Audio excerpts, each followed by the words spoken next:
Pabrikers, ketemu lagi dengan jurnalkawasan.com bersama saya Indah Insyati dengan program rutin kita Pabrikers jadi YouTuber.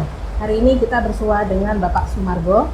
Beliau adalah Bapak General Manager Hotel Batika Jababeka Cikarang, Bekasi. Ya Pak ya, Pak Sumargo. Ya. Selamat datang Pak. Sehat ya Pak ya? Alhamdulillah sehat, Mbak Ida. Ya, alhamdulillah. Terima kasih. Bisa disapa Pak, para Pabrikersnya Pak, monggo. Hai para Pabrikers Cikarang, Bekasi, dan sekitarnya. Iya, senang sekali nih kita bisa ketemu Bapak ya. Akhirnya ya bisa bermain-main ke jurnal kawasan ya Iya. Pak ya. Hari ini kita akan banyak ngobrol tentang beliau secara pribadi, personal, tapi mungkin akan banyak menginspirasi rekan-rekan semua. Khususnya di bidang perhotelan dan juga XR ya Pak ya. Ternyata Boleh. Bapak Sumargo juga punya background XR. Nanti kita banyak ngobrol dengan beliau. Pak, gimana nih ceritanya bisa tertarik di dunia perhotelan? Iya. Karena kita mengenalnya di situ ya Pak ya, Iya. saling kenalnya gitu ya. Sejak Iya. kapan nih Pak? Saya, terima kasih sebelumnya Mbak Ida udah diundang ke jurnal kawasan dan dikasih kesempatan untuk duduk di sini untuk sharing-sharing ya. Jadi saya itu mengawali karir sebagai hotelier itu diawali dari tamat saya SMA. Tamat SMA saya sudah bekerja di restoran dan hotel sebagai daily worker, dan saya bekerja diawali karir sebagai seorang steward. Steward kalau di hotel itu atau di restoran itu boleh disebut tukang cuci piring. Oh, Ya. dari nol ya Pak ya? Dari bawah nol, banget ya. Gitu ya. Dari nol, terus kemudian saya meningkat lagi karirnya jadi seorang waiter, captain waiter, supervisor, terus kemudian meningkat lagi assistant manager. Tidak hanya di food and beverage restoran di hotel, tapi juga ke front office. Jadi kalau jadi seorang hotelier tuh siap di mana saja, di departemen apa aja siap ditempatin. Karena di waktu kita tekan kontrak itu siap ditempatkan di mana saja, dan itu otomatis. Di mana saja dan kapan saja ya Pak? Ya, di mana keperluan perusahaan di departemen mana ya kita harus siap gitu, sesuai dengan kebutuhan perusahaan. Jadi kita coba profesional aja. Gitu. Pak, proses dari nol itu sampai ke jenjang GM itu rentang waktunya berapa lama ya Pak? Wah, ini cukup lama. Soalnya saya sempat Ke bidang yang lain ya? ke bidang institusi yang lain ya? Betul, saya coba beralih profesi di luar dunia hotel. Jadi saya coba sekitar tahun 2003 itu, 2002-2003 saya coba keluar dari dunia perhotelan. Dunia perhotelan saya gabung ke dunia otomotif. Di dunia otomotif ini saya mengawali karir sebagai sales marketing. Ketika saya pulang dari Singapura, bekerja di Singapura itu jadi TKI. TKI karena kita hotelier kemana aja ya, siap di mana aja, di Indonesia boleh, di luar negeri boleh. Dan ketika saya pulang dari Singapura, posisi untuk yang saya apply itu di Jakarta udah banyak ya. Terus kemudian juga ada yang baru beranjak setelah Trismon, baru beranjak karir atau baru beranjak buka bisnisnya, hidup lagi, tapi posisi itu masih yang saya lamar masih belum banyak. Jadi saya coba beralih banting setir ke di luar dari hotel, yaitu sales marketing otomotif. Dan ini saya awali di salah satu brand otomotif terbesar di Indonesia, bahkan di dunia. Saya coba mulai dari nol, dari sales marketing. Ternyata di perusahaan otomotif ini karir diperhatikan gitu. Dan akhirnya beranjak step by step, saya training dan akhirnya dipromosikan jadi seorang HR manager gitu. Di perusahaan otomotif ya Pak? Ya, otomotif. Nah akhirnya beralih kok bisa ke hotel lagi, gimana tuh Pak? Ya, ketika di dunia otomotif itu saya kurang lebih 5 tahun. Saya coba terapkan ilmu menerapkan budaya kerja perhotelan ke coba otomotif, dan itu menarik gitu. Dan Apa Pak yang diterapkan apa tuh yang cocok dari perhotelan ke otomotif? ya seperti keramah tamahannya ya kan. Hospitality ya. Hospitality-nya ini kan kalau dia mungkin di pabrik mungkin agak kaku ya. Ya, cuman saya terapkan di situ. Dan alhamdulillah responnya cukup baik. Ada karyawan yang berulang tahun kita ucapkan greetings, Rayakan, gitu. ya rayakan tiap bulan.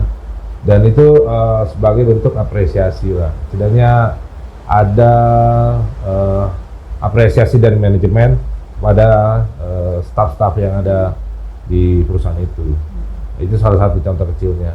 Terus setelah 5 tahun saya cukupkan dan kembali lagi ke dunia F&B. Di hotel lagi. Awalnya dari restoran. Saya di perusahaan F&B, perusahaan ini punya Bukan hotel tapi restoran ya Pak? restoran. Jadi dia punya perusahaan restoran dan bar.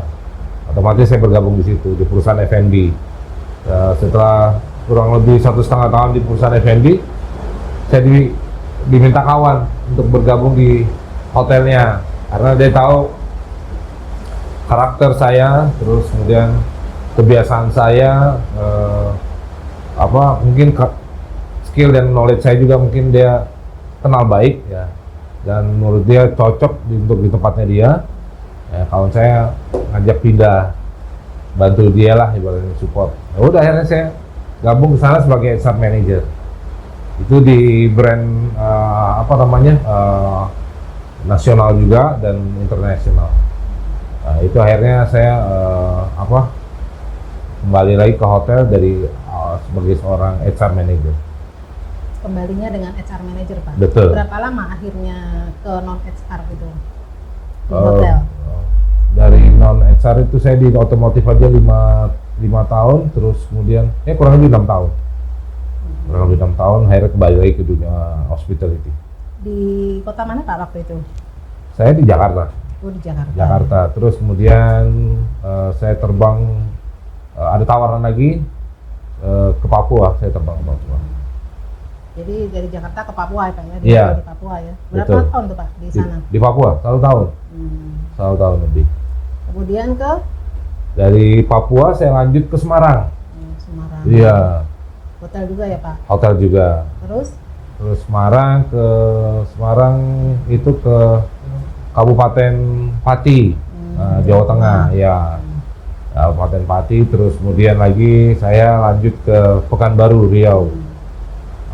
Riau ini sebelum awal-awal ketika saya masuk ke hotel saya memang udah kemana-mana ya, ke Batam, terus kemudian Palembang, Lampung.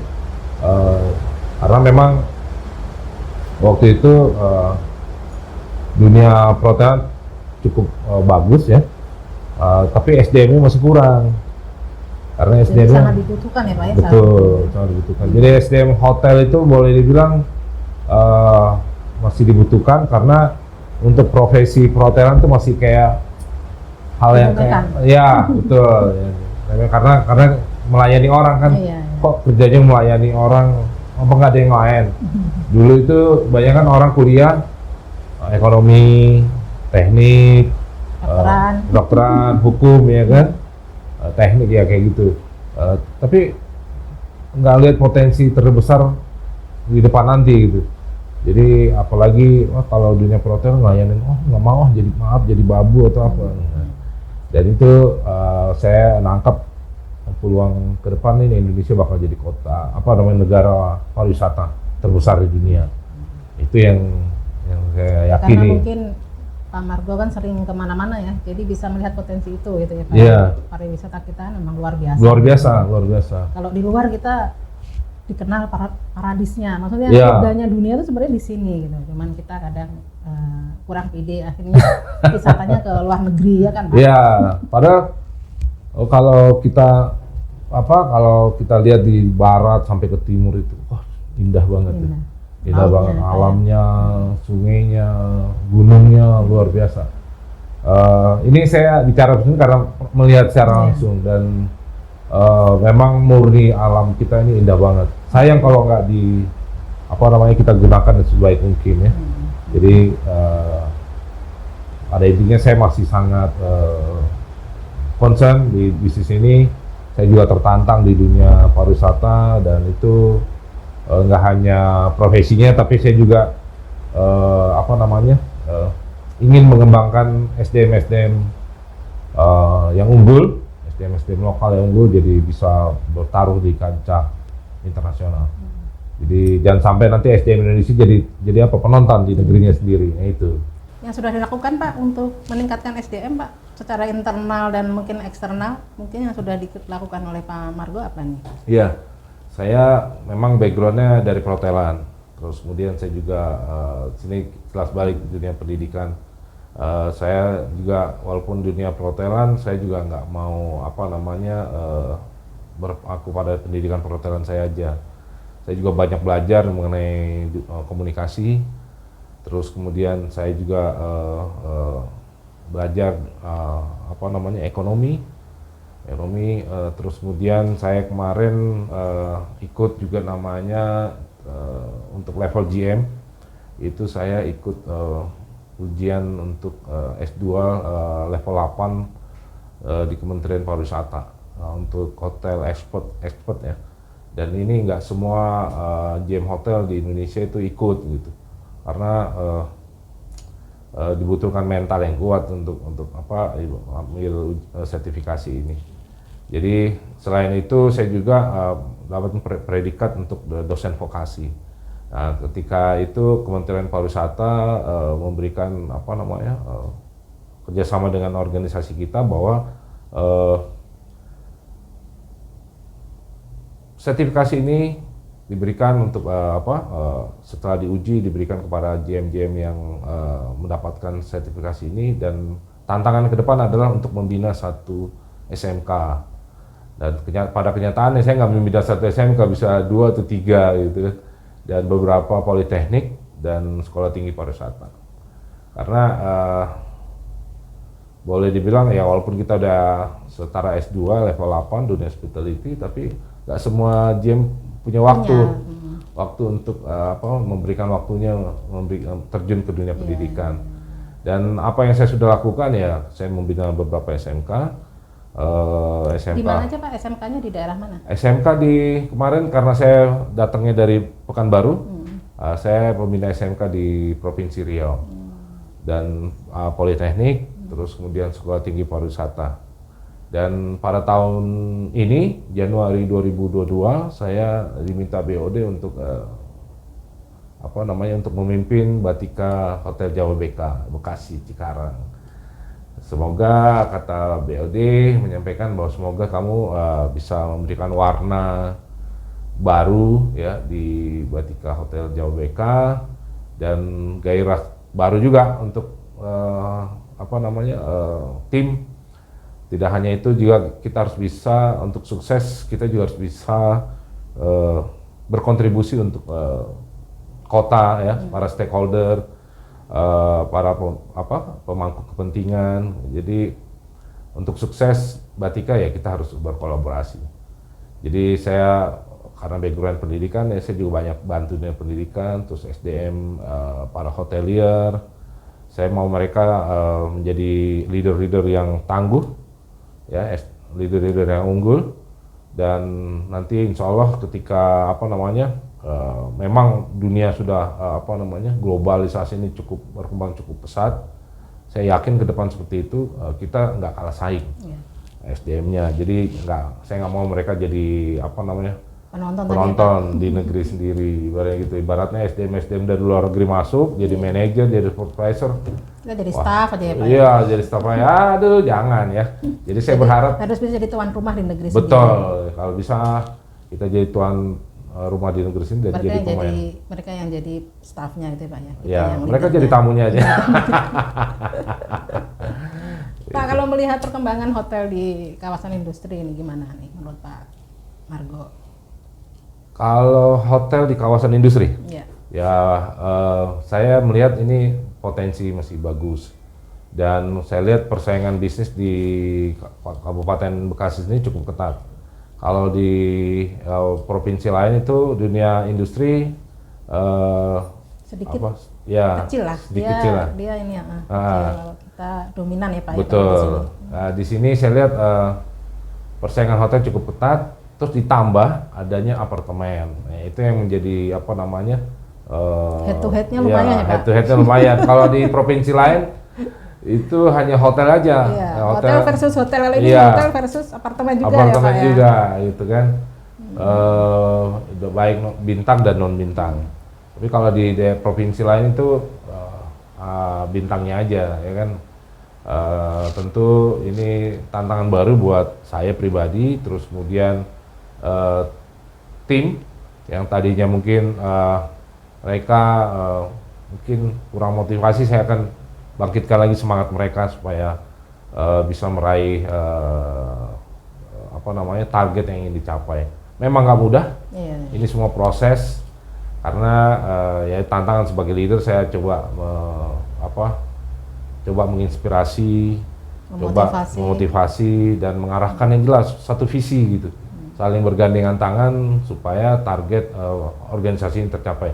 Kalau target organisasi tercapai, insya Allah target pribadi akan tercapai juga. Gitu. Jadi tantangan ini nggak hanya saya pribadi, tapi tantangan kita bersama semuanya.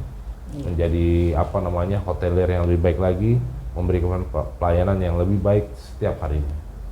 Tapi Pak, untuk apa hotel itu kan ada di bawah asuhan ya dalam tanda petik PHRI, kemudian pemerintah gitu ya Pak ya. Bapak melihat itu bagaimana? Apakah sudah bisa bersinergi atau kemudian saling mensupport untuk bisa dunia perhotelan di kawasan industri bisa lebih baik? Ya. Seperti apa Pak? Untuk kalau di kawasan industri memang kita akan coba bangkitkan wisata industrinya supaya ada apa namanya mungkin peluang bisnis di situ. Terus bagaimana dengan hubungan dengan organisasi dan pemerintah? Organisasi Perhimpunan Hotel dan Restoran ini kemarin di Kabupaten Bekasi kita berkolaborasi dengan Batika sendiri. Saya sebagai pengurus PHRI juga, walaupun baru waktu itu, saya baru di Bekasi ini baru 2 bulan setengah ibaratnya gitu. Tapi saya sudah cukup menilai bahwa potensi luar biasa ini akan kita raih. Dan kita sebagai para stakeholder, para leader harus turun ibaratnya terlibat dalam apa namanya pembinaan pariwisata, pembinaan para SDM, pembinaan potensi-potensi pariwisata yang ada di daerah kita kembangkan gitu. Jadi kalau dibutuhkan apa namanya goodwill ya, goodwill dari pemerintah, dari para stakeholder untuk terjun langsung gitu. Karena kalau tanpa itu kayak sulit gitu kan, ya sulit. Jadi kemarin saya dan manajemen Batika mengajak PHRI untuk membuat satu project itu kita awali dengan pembinaan leadership untuk para level supervisor. Karena level supervisor ini kalau saya lihat critical moment yang memang jadi ketika jadi supervisor itu dibutuhkan bukan hanya jabatan tapi juga dibutuhkan pelatihan yang tepat gitu, diarahkan yang tepat supaya ketika menjadi seorang leader dia udah siap gitu. Hanya bukan ketika menjadi seorang supervisor hanya bisa nyuruh-nyuruh aja, tapi kita juga harus punya rasa empati pada tim, rasa teamwork ya kan, terus membangkitkan rasa antusias tim. Jadi memberikan contoh, lead by example kan. Nah, itu semuanya dibutuhkan arahan yang jelas. Jadi kemarin saya buat pilot project dengan PHRI dengan Batika juga membuat pelatihan itu. Dan alhamdulillah antusias luar biasa gitu kan. Dan itu saya pikir tadinya sedikit ya. Ternyata banyak kurang lebih 31 orang. Itu dari hotel juga Pak? Dari hotel, restoran, kafe, PHRI semua ya Pak ya, nggak cuma hotel. Dan yang uniknya lagi ada kawan kita dari rumah sakit. Karena memang dunia hospitality kan, Hospitality. hospitality ya nggak hanya hotel, restoran, tapi juga dunia hospital, rumah sakit dan Karena yang saya tahu sejak dulu nih Pak, kayaknya Hotel Batika itu jadi base campnya PHRI deh, kalau nggak Oh, salah gitu? nih. Ah. Jadi setiap invitation itu PHRI sering bikin event tuh di Oh, Batika iya, iya, dulunya. dulu Jadi ya. sebelum Iya. Pak Margo ada, nah ini alhamdulillah lebih disupport lagi berarti kan Iya. dengan tadi kayak training gitu kan. Iya. Mungkin ke depan lebih bisa diperbanyak lagi karena selama ini yang saya tahu nih Pak, PHRI itu agak off lah, agak Iya. kurang banyak kegiatan di sini Iya, gitu. betul. Mungkin ya karena rekan-rekan juga sibuk gitu kan, Iya. rekan-rekan perhotelan, mungkin juga belum ada seseorang yang mau jadi memulai. Ini kan Iya, harus memulai sebenarnya kan Pak. betul. Nah, ini mungkin Pak Margo bisa nanti sebagai lokomotifnya di depan, nanti yang lain pada Iya. nanti bergabung gitu kan. Ya, betul. Bicara lokomotif, ya saya memang harus mungkin memulai dari awal ya, mengawali harus memulai lokomotifnya depan. Tapi bagaimana kita membuat lokomotif di setiap gerbong? Biasanya ada leader-leader di setiap gerbong. Dan itu saya coba bangun itu supaya mengencourage ya, mengencourage hotel ya para SDM ini dan mau jadi pemimpin gitu. Dan arahnya juga cukup jelas karena tanpa kita pandu dengan baik, mereka akan seperti kehilangan arah gitu ya. Karena kalau dunia Kayak anak kehilangan induknya. nah gitu, Pak. itu ya kebanyakan para manajer di hotel atau pimpinan di hotel itu taunya hanya bisa mohon maaf ini bisa nyuruh-nyuruh aja, tapi tidak punya rasa empati yang baik gitu, tidak mendidik, tidak memberikan contoh. Nah itu yang diperlukan sebenarnya oleh tim kita gitu, karena Jadi leadership gitu Pak ya, harus betul. ada punya jiwa leadership gitu betul, ya. karena leadership itu nggak hanya memimpin tapi juga pandai berkomunikasi dengan baik dengan anggota timnya, memberikan arahan, terus kemudian bisa Jadi teladan mungkin Pak. betul, terus kemudian mendelegasikan tugas, empowering mereka, terus tapi tidak hanya memberikan tugas, tapi mereka juga harus tetap dalam pengawasan yang baik gitu kan.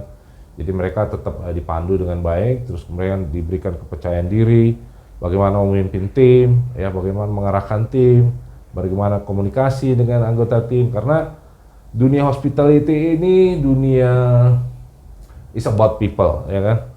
It's about people, tentang manusia. Kalau kita nggak ngerti customer kita manusia, karyawan kita manusia, terus owner kita juga manusia, ya kan? Jadi kalau nggak ngerti bisnis hospitality, berarti dia bukan berada di bisnis yang tepat. Jadi kita harus benar-benar mengerti tentang manusia, karena dunia hospitality is about people. Yang punya hati, punya jiwa betul. itu Pak ya. Jadi kita maintenance-nya beda gitu ya. Coba kalau datang ke hotel terus dilayani sama robot, nggak ada senyuman ya kan, nggak ada welcoming, nggak ada greeting, kayaknya gimana gitu ya. Tapi pada intinya dunia hospitality is about people. Jadi kalau nggak ngerti people ya berarti nggak berada di bisnis yang tepat. Saking about people-nya kan kemarin sempat tuh ya kan Pak, kita terkenal gara-gara si pemenang MotoGP ya kan, dia menganugerahkan pialanya ke staff hotel kan, berarti luar biasa gitu ya. Itu peran hotel tuh sangat luar biasa, sampai dia menganugerahkan hadiah sampai segitunya gitu kan, juara 1 malah gitu ya. Jadi dunia luar jadi tahu bahwa pelayanan hotel di Indonesia luar biasa gitu ya Pak ya. Orang-orang Indonesia ramah-ramah, apalagi orang hotelnya, wah luar biasa gitu ya. Orang luarnya aja ramah, maksudnya orang di luar hotel ramah, apalagi orang hotelnya gitu ya Pak ya. Apakah memang ada perbedaan ya Pak ya, hotel kalau secara basic ya di dalam negeri sama di luar negeri, apakah ada perbedaannya? Padahal kalau dilihat keilmuan di pendidikan kan mungkin secara basic akan sama. Apakah kembali ke manusianya atau manajemen perhotelannya atau bagaimana menurut Bapak? Pada dasarnya budaya kita di Indonesia ini, budaya timur itu sudah cukup ramah ya. Budaya tata kramanya, tata kromonya itu udah dari rumah udah dididik dengan baik. Tinggal kita ini kan sebenarnya soft skill ya. Soft skill itu memang udah dibina dari rumah, dari rumah, kayak bersihin rumah, bersihin cuci piring, bersihin kamar, itu kan sebenarnya dari basic dari rumah gitu kan. Sudah ada dari Nah, ketika itu kita punya, terus kita bawa ke dunia hotel, itu dilatih lagi lebih baik lagi gitu, lebih terarah dan lebih fokus ya, dan otomatis hal ini menjadi nilai plus buat orang-orang Indonesia, apalagi pariwisata di Indonesia, karena orang Indonesia budayanya memang udah orang-orangnya ramah gitu, ramah tamah ya. Ditambah lagi mereka dilatih di hotel, mereka bekerja di hotel, dilatih lagi. Dan itu mereka punya empati gitu kan, bagaimana tamu-tamu mereka ini berkunjung ke tempat mereka, bagaimana biar mereka selalu enjoy ya, kita berikan senyuman, greeting, sambutan dengan baik, dengan tentu dengan ramah, melayani mereka tulus dari hati, nggak ada ngaling-ngaling, murni dari hati, karena budaya kita sudah memang seperti itu. Ditambah lagi dilatih di hotel, tambah nilainya plus lagi. Dan itu memang nilai jual kita kan, budaya nggak hanya wisatanya, alamnya, tapi orang-orangnya juga ramah.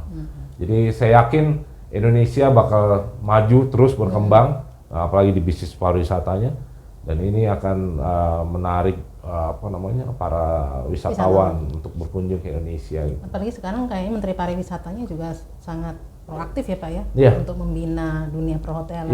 Saya lihat, saya juga kebetulan ngikutin ya IG-nya ya. Jadi sepertinya memang punya perhatian besar pada seluruh kegiatan pariwisata oleh hotel, UKM-nya, bahkan hal-hal kecil di luar hotel kayak UKM untuk support wisata juga disupport juga gitu.